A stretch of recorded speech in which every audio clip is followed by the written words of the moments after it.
जय गुरुदेव दोस्तों, स्वागत है आप सभी का श्री गुरु कृपा ऑनलाइन क्लासेस में। इस वीडियो में हम आगे कुछ और न्यूमेरिकल पर बात करेंगे। ठीक है, इस न्यूमेरिकल को आपको जानना बहुत ज़रूरी है, इनको कैसे किया जाता है और क्या तरीका है इनका। ठीक है, तो न्यूमेरिकल क्या है? पहला प्रश्न, चार समान आवेश प्रत्येक का मान क्या है? Q, वो ए भुजा वाले वर्ग के चारों कोनों पर स्थित है। ठीक है, उसके अब आगे क्या दिया हुआ है? प्रत्येक आवेश मतलब कोई भी एक पर शेष आवेशों के कारण आपको क्या ज्ञात करना है? परिणामी बल ज्ञात करना है। ठीक है, रिजल्टेंट फोर्स ज्ञात करना है। ठीक है, अब जैसा प्रश्न में दिया हुआ उसी हिसाब से अपन डायग्राम बनाते हैं। क्या दिया हुआ है कि चार समान आवेश Q मान के ए भुजा वाले वर्ग। ठीक है, तो मैं एक वर्ग बना देता हूँ। ये वर्ग है, प्रत्येक का मान है A और प्रत्येक कोनों पर चार समान आवेश रखे हुए हैं, ये Q, इस प्रकार से। ठीक है, आगे कहा है प्रत्येक आवेश मतलब कोई एक पर, इस पर चाहे इस पर चाहे इस पर, किसी एक पर आपको बाकी तीनों बचे जो आवेश है उनके कारण उस पर परिणामी बल ज्ञात करना है। ठीक है, तो मैं पहले पॉइंट नाम दे देता हूँ। ये पॉइंट है मान लिया A, ये पॉइंट है मान लिया B, ये पॉइंट है मान लिया C और ये पॉइंट है मान लिया D, A B C D। ठीक है, तो हम C पर जो आवेश है Q, उस पर बाकी बचे आवेशों के कारण क्या ज्ञात करेंगे? परिणामी बल। अब इनको कैसे ज्ञात करते हैं? परिणामी बल कैसे ज्ञात करना है, इनका क्या तरीका है? ये करने से पहले हम कुछ बेसिक चीज़ें इसके बारे में समझ लेते हैं कि कैसे ज्ञात किया जाता है परिणामी बल।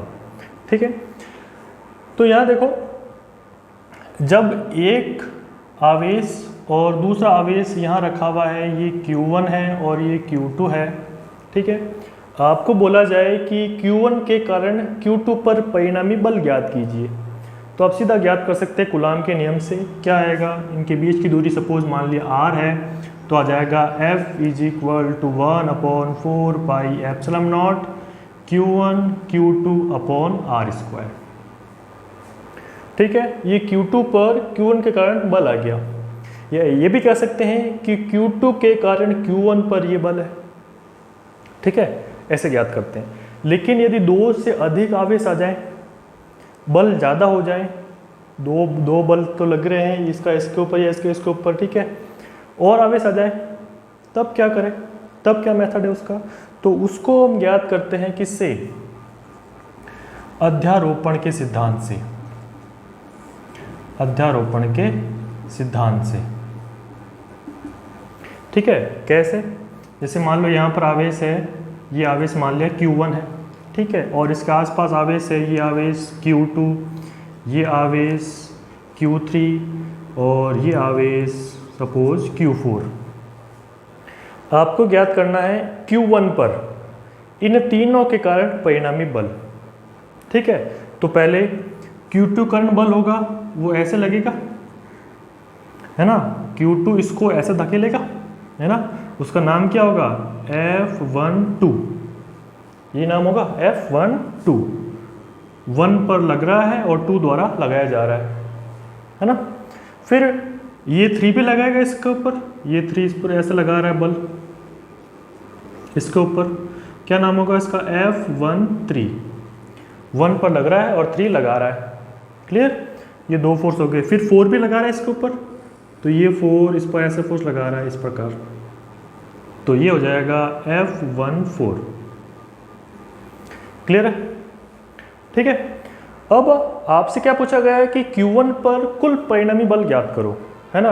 तो ये सिद्धांत क्या कहता है कि इस पर लगने वाले जो सारे बल हैं, तो परिणामी बल ज्ञात करने के लिए क्या करो? इन सभी बलों का क्या कर लो? आप सदिश योग कर लो, तो ऐसा आ जाएगा F1, मतलब F1 पर लग रहे कुल बल क्या हो जाएंगे? F12 plus F13 plus F14। ये हमने पढ़ा है अध्यारोपण का सिद्धांत। ठीक है, तो इस पर लगने वाले या इस पर लगने वाला कुल परिणामी बल इन बाकियों की वजह से ये आ जाएगा। इस प्रकार हम इनको जोड़ते हैं। ठीक है, तो ये होता है सदिश योग, किससे आया है? अध्यारोपण के सिद्धांत से। ठीक है, अब एक चीज़ और ध्यान रखनी है कि कैसे जोड़ते हैं सदिशों को, किस प्रकार कब घटते हैं कब जुड़ते हैं और कैसे इनको सोल्व किया जाता है वो देखते हैं। तो देखो जैसे मान लो दो बल है, एक ये है F1, ठीक है, और दूसरा बल उसी दिशा में है मान लिया F2, ठीक है। आपसे पूछा गया है कि परिणामी बल क्या होगा, रिजल्टेंट फोर्स क्या होगा, परिणामी बल, तो वो हो जाएगा F is equal to F1 plus F2। Clear है ना। सपोज ये है मान लो 5 न्यूटन, ये है मान लो 3 न्यूटन। 5 न्यूटन भी इधर लग रहा है, 3 न्यूटन भी उधर ही लग रहा है। रिजल्टेंट परिणामी बल कितना लगेगा, कितना होगा, तो हो जाएगा F is equal to 8 newton. Clear है, ये हो गया फर्स्ट केस। सेकंड, एक बल लग रहा है इस दिशा में F1 और दूसरा बल लग रहा है इस दिशा में F2, है ना। इस पॉइंट पर लग रहा है एक बल F1 इस दिशा में, एक बल F2 इस दिशा में। यहाँ पर आपको ज्ञात करना है परिणामी बल, तो वो होगा F is equal to F1 minus F2, F1 minus F2। Clear है। और अगर एग्जांपल लेते हैं, सपोज ये है 5 न्यूटन और ये है मान लो 3 न्यूटन, अपोजिट है एक दूसरे के, बिल्कुल अपोजिट है, ठीक है। तो परिणामी बल हो जाएगा 5 माइनस 3, 2 न्यूटन। क्लियर है, ठीक। और लेते हैं आगे, अगर इस प्रकार है, ये है मान लो F2, ये है मान लो F1, एंगल है दोनों के बीच 90, दोनों एक दूसरे की क्या है, लंबवत। तब क्या होगा, तब होगा F is equal to under root F1 square plus F2 square, under root F1 square plus F2 square. ठीक है, अब ये कहाँ से आ रहा है, ये अभी आपको आइडिया लग जाएगा, ये हम पढ़ चुके हैं 11th क्लास में, ठीक है। ये हो जाएगा। एग्जाम्पल लेते हैं, सपोज ये है 5 न्यूटन, ये है 3 न्यूटन, तो क्या आता है F is equal to under root 5 का स्क्वायर क्या हो जाएगा 25, 3 का स्क्वायर क्या हो जाएगा 9। बस आपको इसको जोड़ना है और अगर रूट निकल सकता है तो निकाल कर लिखना है। क्लियर है। ये है जब इस प्रकार दो बल लग रहे हो, ठीक है। अब सपोज 90 नहीं है, कोई भी एंगल, रैंडमली कोई भी एंगल लेते हैं अपन, वो लेते हैं कोई भी एंगल, जैसे ये है F1 और ये है F2, ठीक है। इनके बीच कोई भी रैंडम एंगल लेते हैं अपन, मान लिया थीटा, है ना। F1 और F2 के बीच एंगल कितना है, थीटा। अब आपको यहाँ पूछा है परिणामी ज्ञात करो, है ना। तब कैसे ज्ञात करें, तब ज्ञात करने का तरीका है F is equal to under root F1 square plus F2 square plus 2F1 F2 cos theta. F is equal to under root F1 square plus F2 square plus 2F1 F2 cos theta. Clear है ना। इस प्रकार आप दो सदिशों का या दो बलों का परिणामी ज्ञात करते हैं। क्लियर है, ठीक है। अब आप जो ये सोच रहे होंगे ये सूत्र कैसा है, ये कैसे घटाए, ये इसी से आया सब कुछ, है ना। दो सदिशों का हम परिणामी ज्ञात कर चुके हैं 11th क्लास में, जिसे हम कहते हैं समांतर चतुर्भुज नियम, परिणामी ज्ञात करने का समांतर चतुर्भुज नियम, ठीक है। इस प्रकार था वो, ये F2, ये समांतर चतुर्भुज नियम, और परिणामी कहाँ आता था, परिणामी ये आता था इस प्रकार, ये परिणामी। क्लियर है, ठीक है। आपने जो फॉर्मूला पढ़ा है वो इस प्रकार पढ़ा है, P is equal to under root R is equal to P square plus Q square plus 2PQ cos theta. ठीक है, तो P की जगह F1 आ गया और Q की जगह F2 आ गया। क्लियर है, सब सेम है बाकी, ठीक है।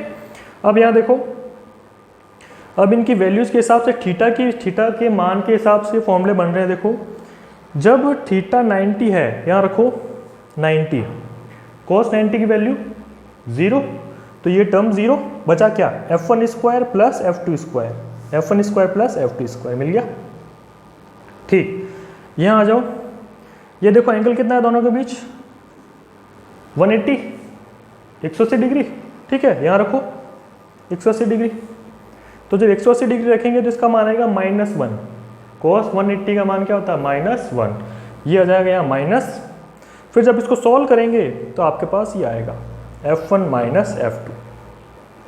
क्लियर, यहाँ आ जाओ, f1 और f2 एंगल कितना है, 0 डिग्री, दोनों के बीच एंगल कितना है, 0 डिग्री। यहाँ रखो 0, cos 0 की वैल्यू 1, तो इसको जब सॉल्व करेंगे आप तो होल स्क्वायर बन जाएगा, है ना, होल स्क्वायर और रूट कट जाएगा, बचेगा क्या, f1 प्लस f2।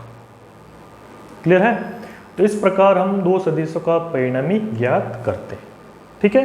तो ये चीज़ आपको ध्यान रखनी है, एक दिशा में हो तो जोड़ दो, बिल्कुल विपरीत हो, अपोजिट हो तो घटा देते हैं, ठीक है। 90 पर हो तो इस प्रकार रूट लगाकर दोनों का स्क्वायर करके जोड़ देते हैं, और किसी भी एंगल पर हो, थीटा 30, 45, 60 कुछ भी एंगल हो, तो इस फॉर्मूले में हम रखकर उसको सिंप्लीफाई कर सकते हैं, सॉल्व कर सकते हैं। क्लियर है, ठीक। अब इसी मेथड से, इसी तरीके से हम इसको सॉल्व करेंगे इस क्वेश्चन को।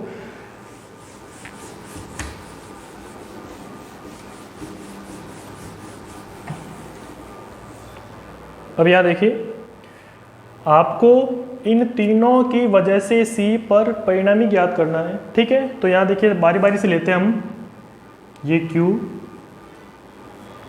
देखो D के कारण C पर बल लगेगा, कैसे लगेगा, तो वो लगेगा इस दिशा में, ठीक है। इसको नाम देते हैं अपन FD। क्लियर है, FD। अब हम वैसे ही लेके चलते हैं इनको, ठीक है। इसी प्रकार B के कारण इस पर बल लगेगा C पर, उसकी दिशा क्या होगी, ये, उसको नाम देते हैं अपन FB। क्लियर है, ठीक है। पहले इन दोनों का करते हैं, उसके बाद अपन इसकी बात करेंगे, ठीक है। तो क्या लिखे हैं अपन, D पर स्थित आवेश के कारण, D पर स्थित आवेश के कारण C पर, या D पर स्थित आवेश के कारण C पर स्थित आवेश पर बल, क्या लिखा है इसको, FD इज इक्वल टू, सूत्र क्या होता है कूलाम के नियम से, 1/4 पाई एप्सिलॉन नॉट, ठीक है, Q1 Q2, तो ये जाएगा Q square upon R square आता नीचे, दूरी क्या है वो A, तो A square. Equation number first, ठीक। इसी प्रकार B पर स्थित आवेश के कारण C पर स्थित आवेश पर बल क्या लगेगा, तो लिखेंगे B पर स्थित आवेश के कारण C पर स्थित आवेश पर बल क्या होगा, नाम क्या दिया हमने, FB। क्या होगा सूत्र, वो होगा 1/4 pi epsilon nought Q1 Q2 square हो जाएगा, अपॉन दूरी आती है R स्क्वायर, वो क्या है दूरी, A square. Equation number 2। Clear है, एक बल ये ज्ञात कर लिया इक्वेशन 1, और एक बल ये ज्ञात कर लिया इक्वेशन 2। अब आप देख रहे हैं इक्वेशन 1 और इक्वेशन 2 से दोनों बल बराबर है, दोनों के परिमाण क्या है, बराबर, देख सकते हैं आप, ठीक है।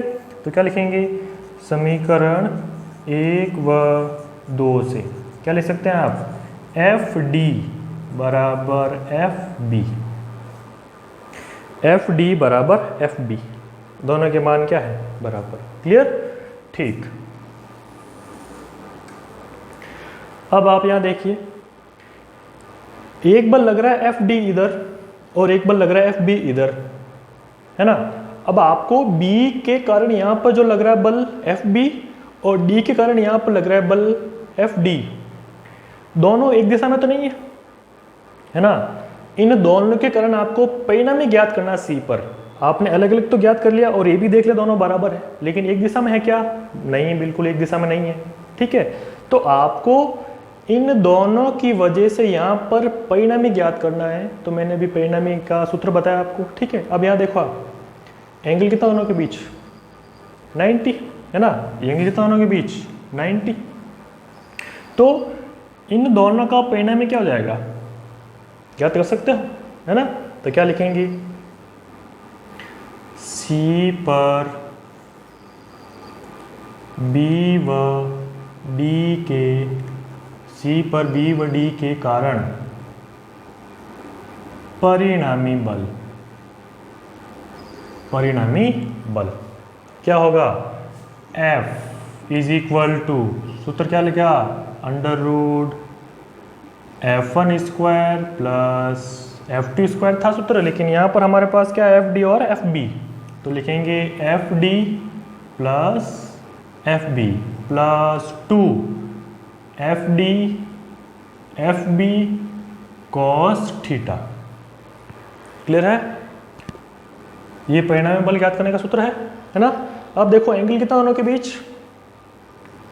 एक ये जा रहा, एक ये जा रहा। एंगल कितना दोनों के बीच? 90।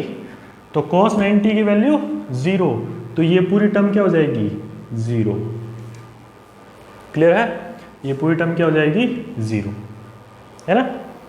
तो F इज इक्वल टू, अब देखो आप दोनों बराबर है मान में, परिमाण में दोनों क्या है? बराबर। दिशा अलग अलग है लेकिन परिमाण क्या दोनों के? बराबर। तो एफ डी की जगह एफ बी रख सकते हैं दोनों, क्योंकि दोनों बराबर है ना। तो F is equal to under root F B square plus F B square. ठीक है, तो F is equal to 2FB square. जुड़ गए, है ना। अब यहाँ देखो, इसके ऊपर स्क्वायर लगा है, उस ऊपर क्या है? रूट है, तो स्क्वायर और रूट कट जाएंगे, है ना। और 2 रूट में रहेगा, तो F is equal to root 2FB, root 2FB। अब FB का मान रख दो यहाँ से। FB का मान क्या है? वो रख सकते हैं F is equal to under root 2, FB का मान हो जाएगा 1/4 pi epsilon not Q square upon R square. ये इक्वेशन नंबर हो जाएगी 3।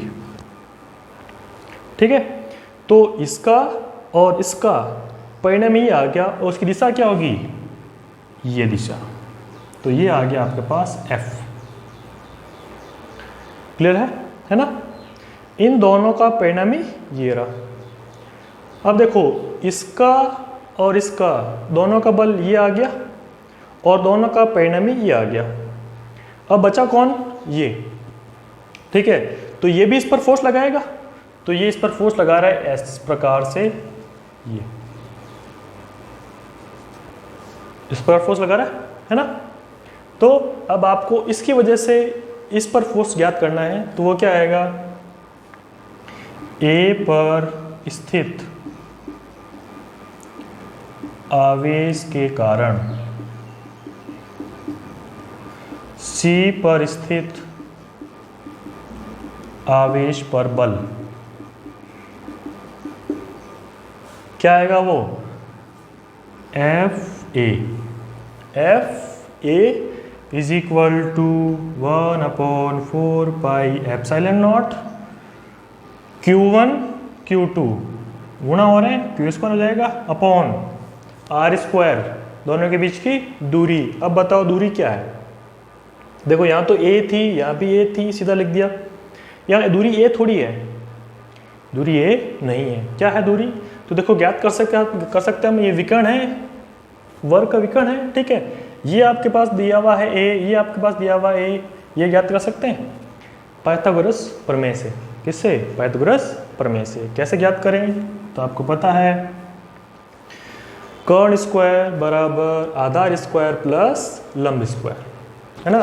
तो AC square is equal to a square plus a square, है ना। कर्ण स्क्वायर बराबर आधार स्क्वायर प्लस लंब स्क्वायर, ठीक है। तो A C square is equal to क्या जाएगा, 2a स्क्वायर। तो ए सी बराबर क्या आया, ए सी बराबर आ जाएगा, यहाँ से स्क्वायर हटाओ, यहाँ रूट लगेगा तो क्या आ जाएगा यहाँ पर √2a, है ना। यहाँ से स्क्वायर हटाया, रूट लगा, ठीक है। तो इसके तो ये आ जाएगा और यहाँ √2, तो ये डिस्टेंस क्या मिली हमें, √2a, ठीक है। अब इसका स्क्वायर करना है यहाँ पर, तो क्या होगा इसका स्क्वायर, तो इसका स्क्वायर हो जाएगा 2a स्क्वायर, है ना। जब इसका स्क्वायर करेंगे तो स्क्वायर करने पर रूट और स्क्वायर हट जाएगा तो 2 आ जाएगा और a के ऊपर स्क्वायर लग जाएगा, क्लियर है, ठीक है। तो ये आ जाएगा FA, ये होगी इक्वेशन नंबर 4, ठीक है।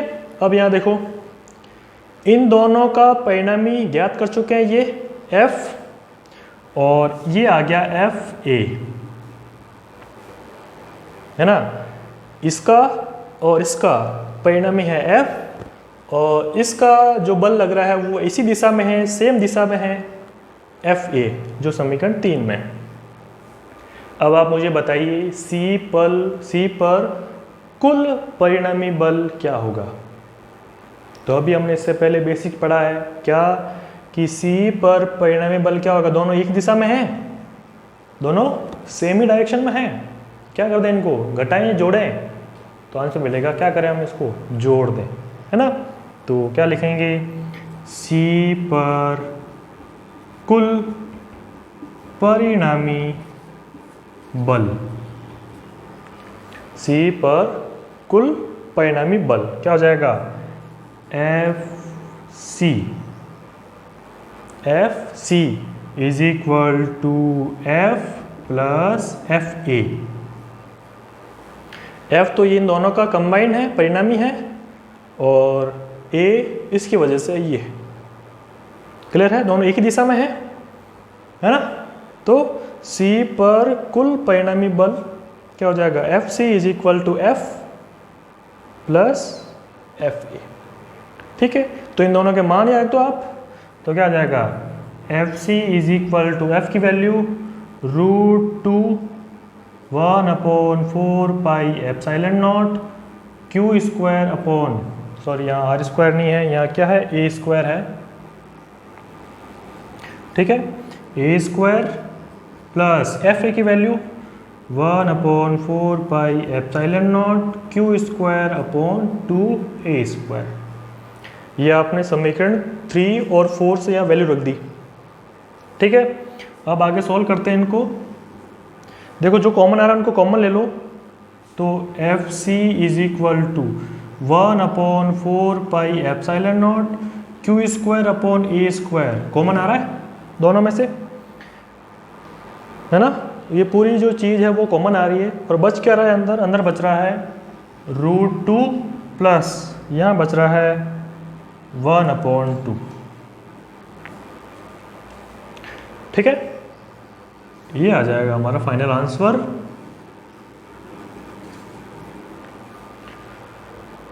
क्लियर है, ठीक है। आप चाहो तो इसको आगे सॉल्व कर सकते हैं, इसको एलसीएम लेकर, ठीक है, यहाँ तक भी ठीक है, कोई दिक्कत नहीं इसमें।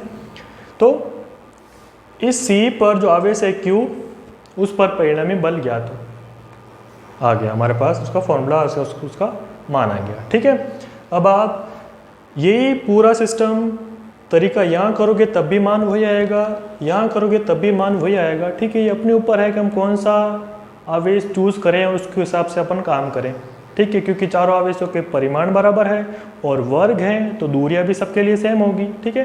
तो आप चाहे यहाँ ज्ञात करें चाहे यहाँ ज्ञात करें, किसी के लिए भी ज्ञात करें, ठीक है, यही मान आएगा, क्लियर है। तो इस प्रकार हम ज्ञात करते हैं किसी एक पर बाकी आवेशों के कारण परिणामी बल। तो ये आप समझ गए किस प्रकार कैसे ज्ञात करना है परिणामी बल, ठीक है। इसी से तो आप इसको पहले एक बार वीडियो पॉज करके नोट कर लीजिए इसको। इसी से मिलता जुलता एक क्वेश्चन आपको दे रहा हूँ, आप करना है इसको, आइडिया दे देता हूँ मैं आपको।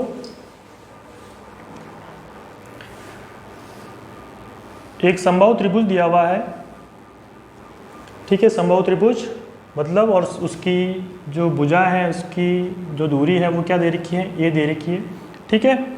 ये ए, बी और सी, ठीक है। ए पर आवेश क्यू है, बी पर आवेश भी क्या है, क्यू। आपको पूछ रहा है सी पर परिणामी विद्युत क्षेत्र, सी पर परिणामी विद्युत क्षेत्र पूछ रहा है किन की वजह से, ए पर जो आवेश है उसकी वजह से, और बी पर जो आवेश है उसकी वजह से। सी पर क्या ज्ञात करना आपको, परिणामी विद्युत क्षेत्र। तो कैसे ज्ञात करेंगे, तो यहाँ देखो ए की वजह से यहाँ पर विद्युत क्षेत्र क्या होगा, उसकी दिशा क्या होगी, सॉरी, इस प्रकार से। उसको क्या नाम दें अपन, ई ए, ठीक। और बी की वजह से जो विद्युत क्षेत्र होगा सी पर, उसकी दिशा क्या होगी, इस प्रकार। क्या नाम दें उसको, ई बी। दोनों के फॉर्मूले लिख सकते हो आप, क्या होगा, E A is equal to 1/4 pi epsilon not, क्या होता है, क्यू अपॉन इसकी डिस्टेंस क्या है, ए स्क्वायर। इसी प्रकार ई बी क्या हो जाएगा, ई बी ये हो जाएगा 1/4 pi epsilon not Q upon, यहाँ हो जाएगा दूरी क्या है इसकी भी, ए स्क्वायर, ठीक है। ये आ जाएगा ई ए और ई बी। अब दोनों का परिणामी ज्ञात करना है, तो परिणामी क्या होता है, परिणामी इनके बीच से आप ऐसे लाइन बनाएंगे, ये इसका क्या हो जाएगा, परिणामी ई, ठीक है। दोनों का बीच का परिणामी हो जाएगा ई, ठीक है। अब उसको कैसे ज्ञात करें, तो उसके लिए ज्ञात हो जाएगा ई इज इक्वल टू, ये परिणामी क्या होगा, इसका फॉर्मूला हो जाएगा E A square plus E B square plus 2 E A E B cos theta, ठीक है। अब ई ए हो जाएगा आपके पास है, ई बी भी आपके पास है, ठीक है। 2 E A E B cos theta. अब देखो थीटा की वैल्यू क्या है यहाँ पर आपको पता करनी है, थीटा की वैल्यू ये थीटा क्या होगा, तो हमें दिया गया है समबाहु त्रिभुज, है ना, और उसके हर एक एंगल का मान क्या होता है, 60, और अगर ये 60 है तो ये भी क्या होगा, 60, और cos 60 की वैल्यू 1/2। उसको आप यहाँ रखकर सॉल्व कर लेना, आपको आंसर मिल जाएगा, ये परिणामी विद्युत क्षेत्र आपको मिल जाएगा। क्लियर है। तो आई होप आपको ये वीडियो पसंद आया होगा, तो प्लीज़ इसे लाइक करें, शेयर करें, सब्सक्राइब करें, ठीक है। और ऐसे जो क्वेश्चन आपको मिले उनकी प्रैक्टिस करें, ताकि आपको और अच्छे से इसके बारे में नॉलेज हो सके और आप ऐसे क्वेश्चन बड़ी आसानी से, बड़ी जल्दी से कर पाएँ, ठीक है। Thank you.